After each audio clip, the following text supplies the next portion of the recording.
So I want to start and give you kind of the global framework of where we stand and how this all kind of fits together. So let's start with federal regulation of tobacco. Interestingly enough, prior to June of 2009, the federal government didn't really regulate tobacco very well. It regulated advertising through the Federal Trade Commission and marketing, but didn't really regulate the products. I used to, when I speak to kids, I tell them that their Kraft macaroni and cheese was better regulated in that era than tobacco products were. And it wasn't until the Family Smoking Prevention and Tobacco Control Act, which we just now colloquially call the Tobacco Control Act, was signed into law in June of 2009, that we finally had the FDA regulate this highly addictive drug like it would any other drug in the United States. The original law was very specific. It was very precise. It was a cigarette-heavy bill, primarily. It did a lot to regulate cigarettes with very specific timelines. It also regulated roll your own tobacco, a subset of the cigarette market, really. And then it regulated smokeless tobacco. And those were kind of your three most common traditional tobacco products in the United States. But you can see there are a lot of gaps there, right? I mean, that doesn't regulate cigars in the least bit, which would be the most obvious omission from the original law. The original law did something very clever, though. It gave the FDA the authority to identify and regulate additional tobacco products down the road without having to come back to Congress and have more laws passed. This law really granted the FDA the authority to evaluate products on the market and decide when something was appropriate to be regulated, which is going to become very important, as you're going to see later. The law was very clear in its inception. The FDA legislation was designed to give the FDA the authority to regulate the products and the packaging. And it preempts states and local communities from passing tougher standards on the tobacco products themselves and the packaging. And you can understand why that would be important.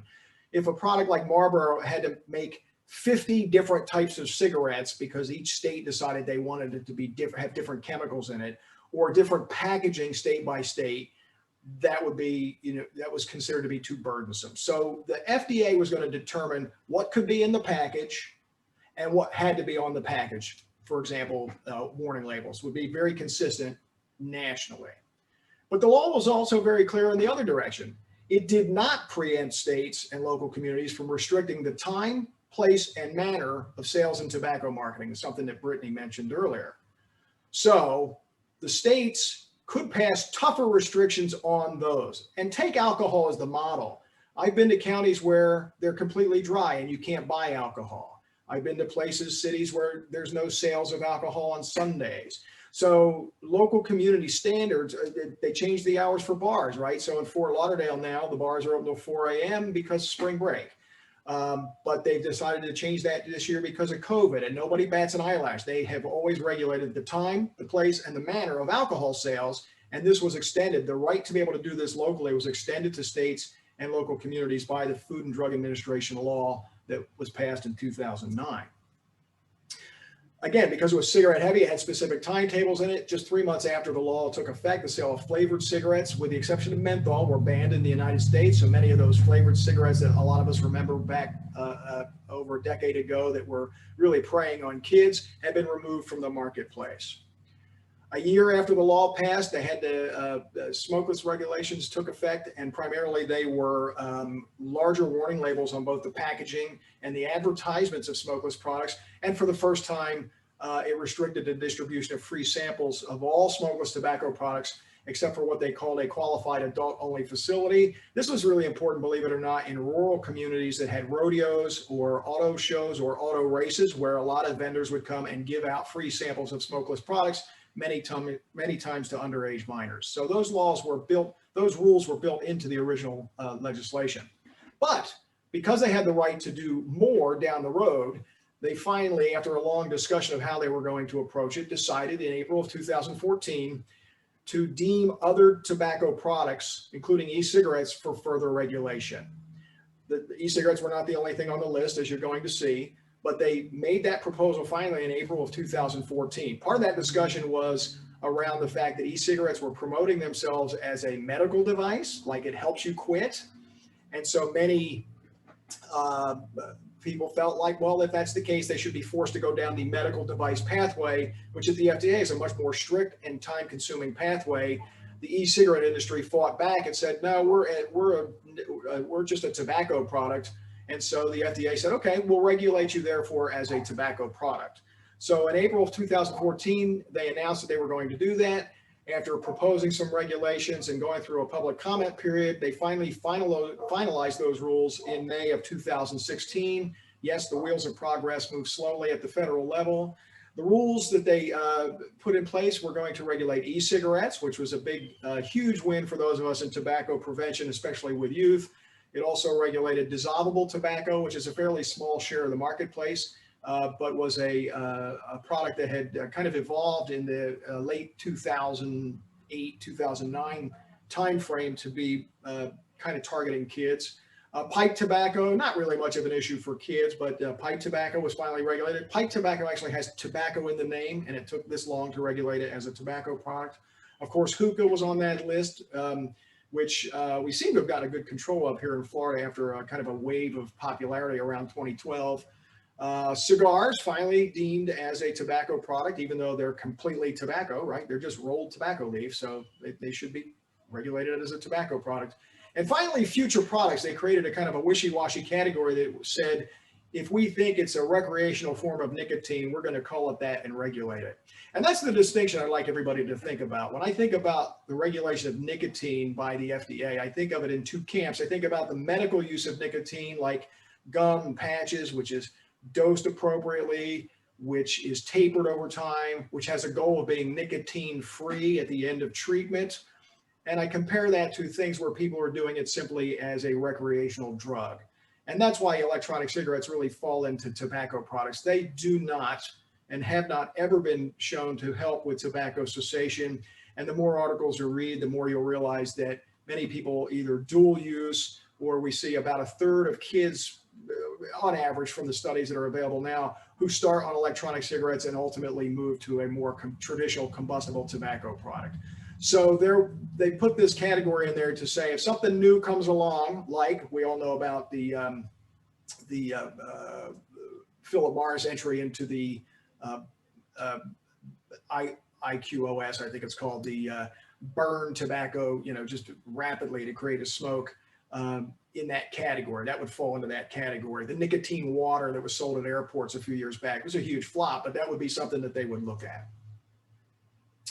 Those new rules took effect about 3 months after they announced them in August of 2016. And the main rules that have a relevance to us is they were allowed now to review new tobacco products that were not yet on the market. So anything that they deemed as a tobacco product, they were going to be able to take a look at it before they could even get approval to sell it. There was a pathway where if it was substantially equivalent that something that already existed on the market, the pathway would be easier, but everything has to be reviewed. It's going to help prevent misleading claims by tobacco product manufacturers. This is going to parallel the language of light and low tar cigarettes that is now no longer valid and is no longer on the packaging because those were false claims.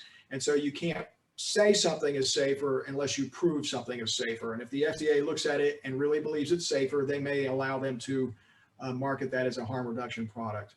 It's going to allow them to evaluate the ingredients of the tobacco products and how they are made, which is super important. And they're also going to start to communicate the potential risks of tobacco products with expanded use of warning labels. That really started about 2 years after that in 2018, but that's the reason we see warning labels on even Juul products now that say things like a warning, this product contains nicotine, which is addictive. The other thing the FDA started to do recently was to take aggressive action against companies that are marketing flavored vaping products that appear to be targeting underage kids and teens specifically. So they're not going after all flavors yet. They're going after things that you could make the case are clearly targeting kids. And so an example of something when they started looking at this would be these products. On the left here, you see something called Cereal Treats with a color scheme and fonts that completely mimics Lucky Charms. The implication there that this is just as safe as Lucky Charms. Now, as a pediatrician, I can tell you Lucky Charms themselves aren't all that safe, but that's a story for a different day. But there were many of these available. Here's Cereal Treats that look like Fruit Loops. Here's one that looked like Gummy Lifesavers, and on and on and on. Some of them will look like juice boxes. And so in the summer of 2018, the FDA and the Federal Trade Commission, again, I want to point out that the Federal Trade Commission works a lot on marketing and advertising type issues. They both got together and issued warning letters to companies that misleadingly labeled or advertised nicotine e-liquids as kid-friendly food products. So again, if they look like a juice box or a candy or a cookie or a cereal, they were warned and were subsequently pulled off the market. Pretty aggressive move by the FDA without really passing a specific policy. They just issued those warning labels. They did another batch in November of 2018 for some other offenders that were pointed out after that first wave of letters. And that was good. That was the first time we've seen them really say, hey, we know what these things are designed to do. In January of 2020, they then made an announcement that they were going to take very good action to remove the most unauthorized flavored e-cigarette cartridges from the market. Now, the use of the word cartridge is a trick because what they were referring to are replaceable cartridges for devices. A Juul would be the best example. So the Juul has cartridges that have different flavors and you can swap them out of the device itself. So this rule really specifically applied to those types of cartridges. It would apply to any flavors, mint, fruit, dessert, candy, but not menthol or tobacco flavored products. So there's a little bit of a loophole in that menthol and mint are essentially the same thing. But again, any step in the right direction is welcome when it comes to trying to reduce youth access. It also, like I said, would only apply to these cartridges. So it didn't apply to open tank systems or disposable products. So the things I showed you before, like cereal treats, are actually the products that you would sell for an open tank system. Those were not affected by this rule. Nor was another product that popped in. So here's a Juul, which most of you are probably familiar with, and you can see the cartridges on the left. The green one is the mint. The yellow one is, I forget, I think it's caramel or caramel macchiato or something along those lines. But those were the replaceable cartridges that were affected by the rule. Well, nature abhors a vacuum. So the minute you take that off the market, somebody comes along with this product, Puff Bar. And again, this doesn't have a cartridge. This whole unit is disposable. And so all the flavors you see here fall through that loophole. If you ban the cartridges only, then somebody can fill this niche and go, well, this isn't a cartridge, so I'm allowed to sell it. Now, I would argue that there's a cartridge in there. All these devices have some sort of tank that holds the liquid. And in my mind, that's a cartridge. But again, when you pick a word like cartridge, you open yourself up to loopholes. And that's sort of what happens in the world of legalese. The other thing that happened that was incredibly important and incredibly interesting, the way it happened, was in late 2019 when, during budget reconciliation, Congress included language to amend the Federal Food, Drug, and Cosmetic Act and raise the federal minimum age for tobacco sales from 18 to 21. Now, it's curious because budget reconciliation is only supposed to deal with things that are related to the budget issue. And maybe you can make the case that that's going to reduce the tax revenue, obviously, if you raise it from 18 to 21. But somehow that language was deemed okay by the parliamentarian. And so when that was signed into law, it raised the age nationally to 21. So you have to be 21 to purchase cigarettes, cigars, e-cigarettes, everything listed and deemed as tobacco products by the FDA. You have to be 21 to buy it. And the retailers have to identify that you're 21 in order to sell it. And I just want to have you put a pin in that. You have to be 21 to buy it, but the retailers are obligated to prove that you're 21 in order to sell it. There are two parts to that transaction: the retailer who's selling it and the person who is purchasing it. The problem is it's a federal legislation, so that can only be enforced by federal agencies, national agencies. And so the group that's tasked with that now is the FDA. They are responsible for conducting compliance checks nationally and proving, that somebody is selling to an underage minor. Remember that. Federal law is enforced by federal agencies because it's a big part of the story of what we're trying to work on here in Florida. One of the things they did right after that was they created the This Is Our Watch program. Many of you are probably familiar with this. These are free materials created by the FDA that are educational pieces both for the owners, the retailers, the clerks, as well as things that you point of purchase to inform customers about the law. But again, it addresses both parts of the transaction. There's educational materials for retailers and clerks, and there's educational materials for the people trying to buy tobacco.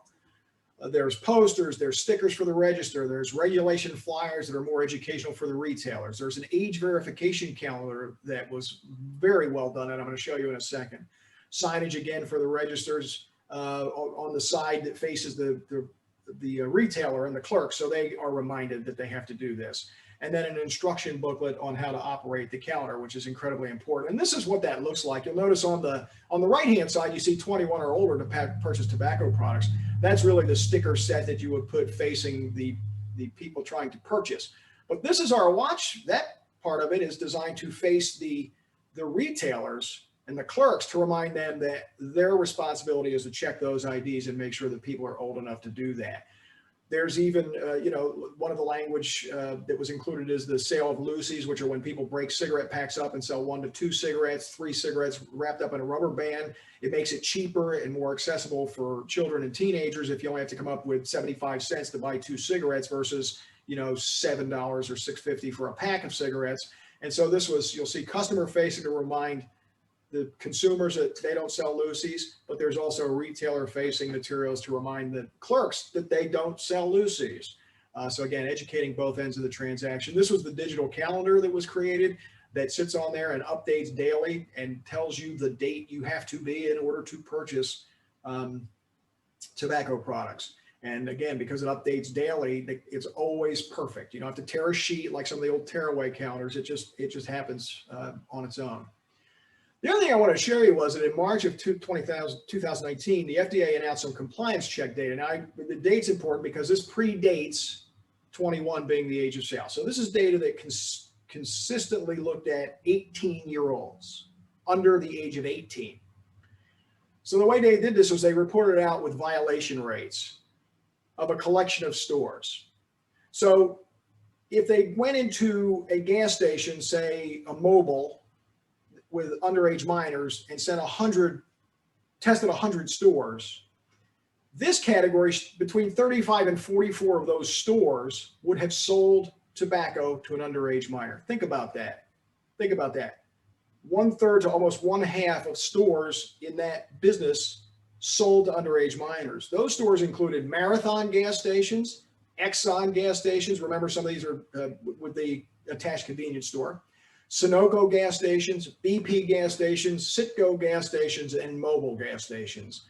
Not too many not on the list of gas stations that were found to have 1/3 of Exxon stations to almost 1/2 of Exxon stations sold to underage minors. This was from the press release. There was specific data on each of these businesses, and you can look that up on the FDA. The next category was between 25 and 34%. So that means that between 1/4 and 1/3 of the stores sold to underage minors. Look at who made this list. Shell, another gas station with a convenience store. Chevron, Casey's General Stores, which is a more regional version of those kinds of gas stations and stores, and 7-Eleven. Again, very similar. And not all 7-Elevens have gas. But in those categories, all of your big offenders are gas stations with or without a convenience store attached. But here's the scary one. Stores that had between a 15 and 24% failure rate. It included things like Family Dollar. 15 to 24% of all Family Dollars sold tobacco to underage minors under the age of 18 at the time of the survey. Kroger, that's a grocery store. Walgreens, that's a pharmacy. They had a failure rate of 22%. Almost 1 in 4 Walgreens stores were caught selling tobacco to underage minors. Circle K and even big box stores like Walmart. Now think about that. 22% of a pharmacy who's in the game of public health sold tobacco to underage minors. So when you get into these conversations about tobacco retail licenses, and you hear this thing of like, well, why do we have to go into Publix or why do we have to go into Walgreens? Because they do violate it. They also make money selling tobacco, and they will make extra money if they sell it to underage minors. Not as much as a convenience store. The data generally shows that about 1/3 of the income of any convenience store comes from tobacco sales alone. Think about that, about 1/3 of their income. So they're in the game of creating and maintaining addiction because it's about 1/3 of their profits.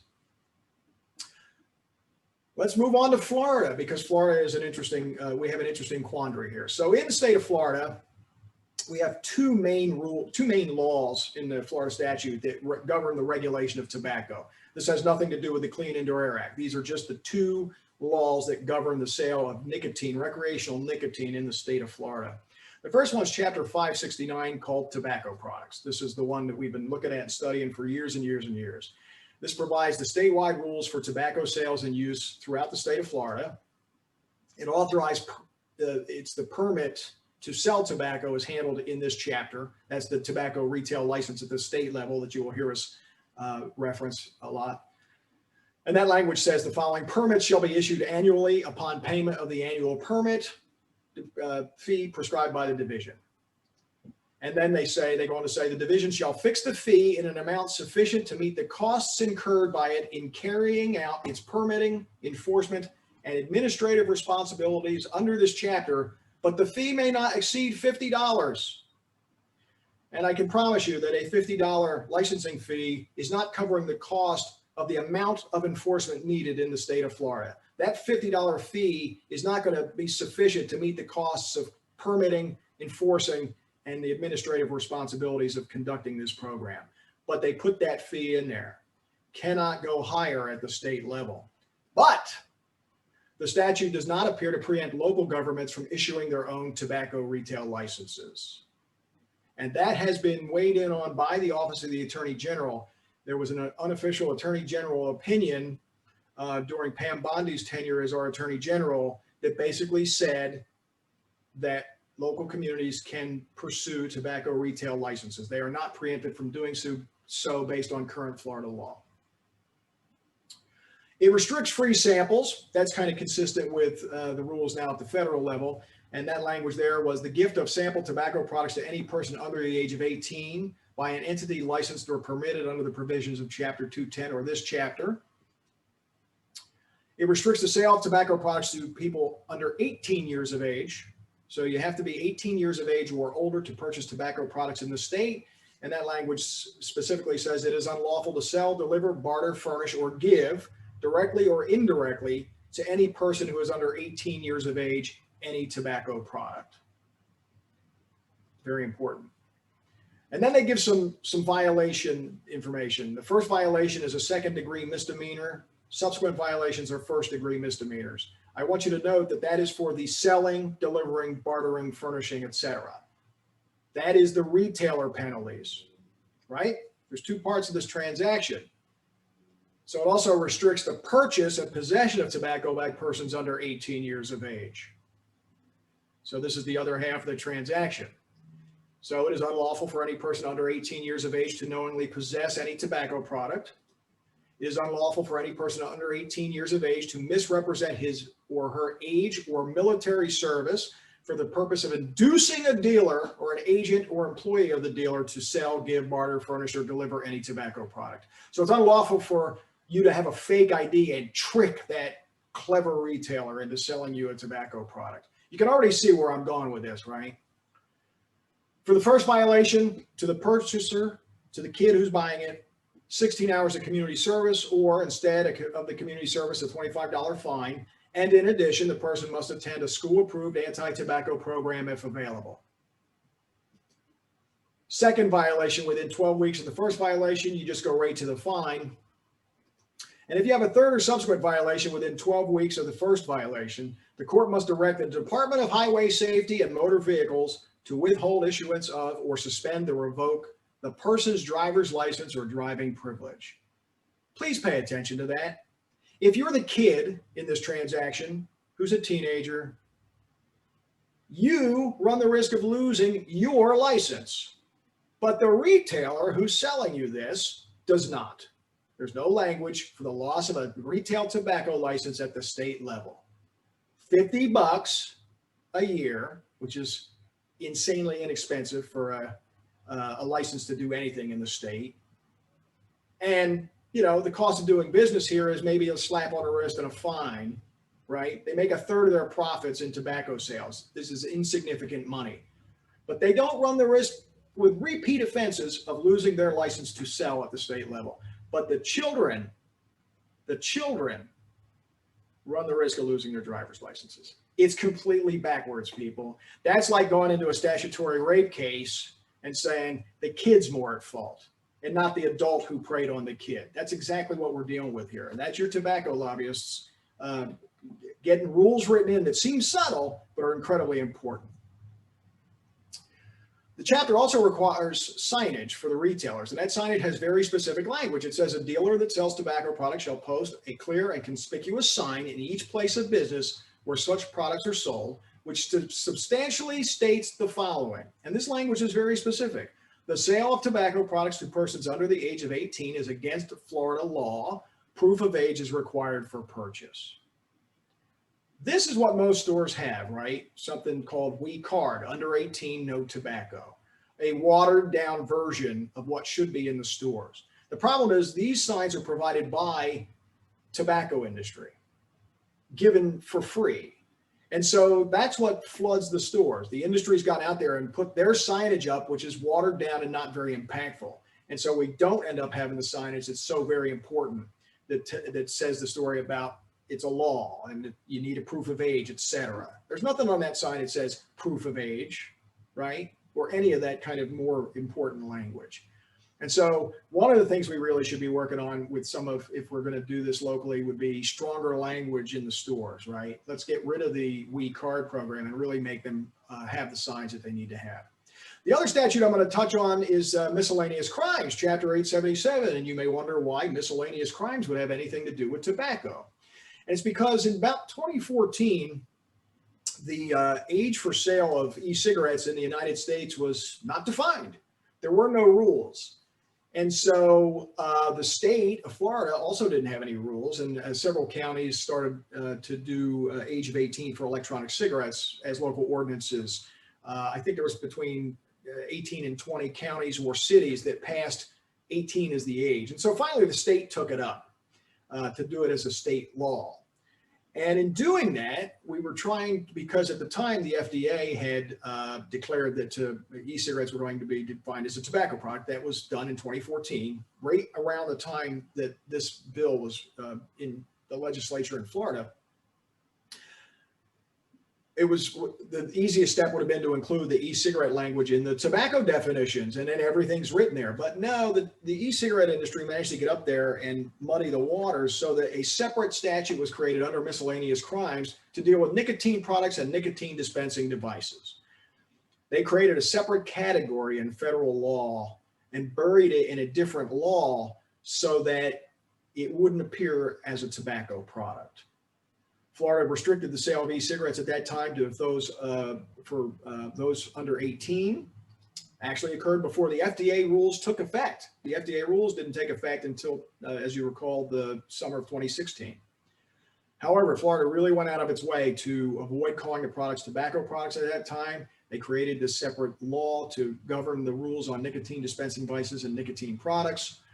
They gave a very long, complicated definition of what a nicotine dispensing device was, but they also went out of their way to explain what it wasn't. So here, nicotine product means any product that contains nicotine, including liquid nicotine, that is intended for human consumption, whether inhaled, chewed, absorbed, dissolved, or ingested by any means, but does not include tobacco product as defined in the other chapter.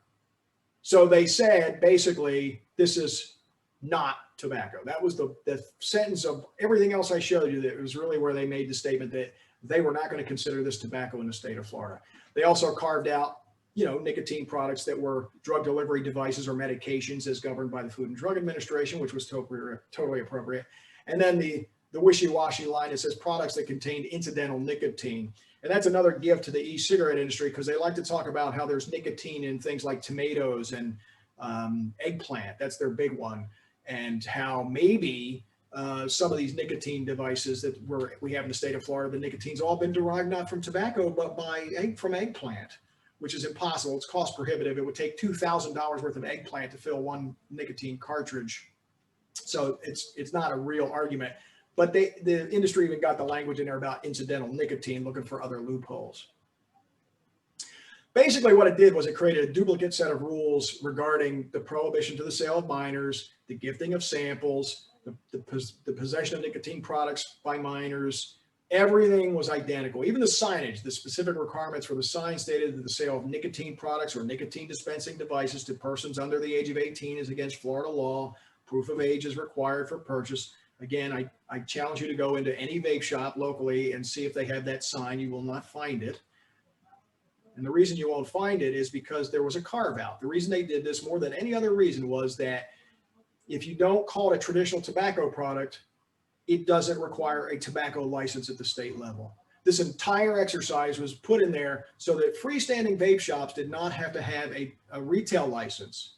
And today, as we sit here, they still do not. And so nobody's checking on signage because, one, nobody knows where these stores are at the state level. There's no list of licensees at the state level that the ABT could theoretically go out and evaluate for. Did they have appropriate signage? Are they selling to minors? The lack of a license means they can really hide in plain sight at the state level. So here's the problem that we face in Florida, right? The federal law is 21. It's enforced by federal agencies. We know they come down and do compliance checks, but if you're waiting for a compliance check in Okeechobee or in Stark, you're going to wait a long time because these guys are coming down to bigger locations with lots of stores so they can knock a bunch out simultaneously. The federal law makes it illegal for tobacco retailers to sell tobacco to anyone under the age of 21 nationally. That includes Florida.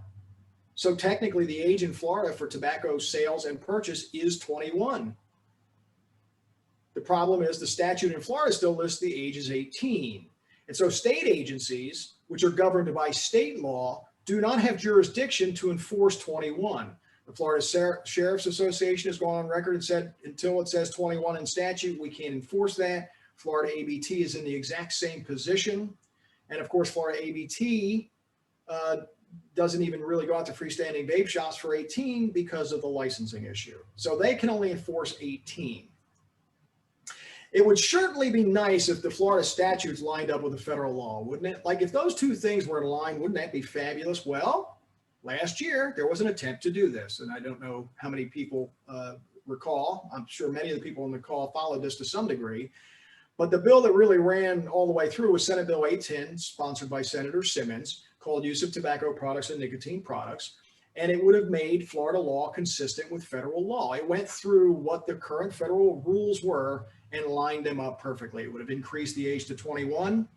We classified liquid nicotine, e-cigarettes, vaping devices as tobacco products, just like in federal law. It would finally require a state tobacco retail license for freestanding vape shops, although when they wrote the law, it was still free of charge because, you know, $50 is going to put these guys out of business. But at least they would have had to be licensed, which means we would have had a list of where these guys were operating in the local communities. It banned the sale of flavored products currently banned by the FDA. So when the FDA said we're not going to allow the sale of flavored cartridges for products like Juul, that would have been the same in the state of Florida, which just makes enforcement easier. It passed the Florida House and Senate with bipartisan support, actually fairly high margin of victory in both the House and the Senate. It was supported by the Florida Attorney General, Ashley Moody, but ultimately Governor DeSantis vetoed it last September. And in his statement about the veto, there was language in his statement that told you exactly where he got his talking points. And it was from the vaping retail associations. There was all this language about the black market. You know, that's the thing they always talk about, the black market. If you do this, if you ban these flavored cartridges, there's going to be a black market. Yeah, the black market's illegal. Like if you're caught doing that, you go to court and you go to jail. That's why we have rules. You're not supposed to do it. And if you're doing it in a black market, then you go to jail. I mean, we see that with pot, right? We see that with OxyContin pills that are being sold curbside. We don't want that stuff on the street. And so we have a system to take care of that. So that's a bit of a cop-out to use the black market thing. But ultimately, he was afraid that the ban on the flavors was really going to reduce this use of these products as a cessation aid. But let's be clear, they don't work as a cessation aid. And these flavors aren't about people quitting. That has nothing to do with anybody quitting anything. It's just about using, and then coupled with it's the point of entry for kids. If you're an adult who thinks that quitting is so important to you that you're going to switch to this because it's so good for you, you could probably get away with doing it with just, mint or menthol, let's say. So that provides us the framework for why there's a need for local enforcement, because 21 is the age here in Florida, but it's not being enforced by any state agencies.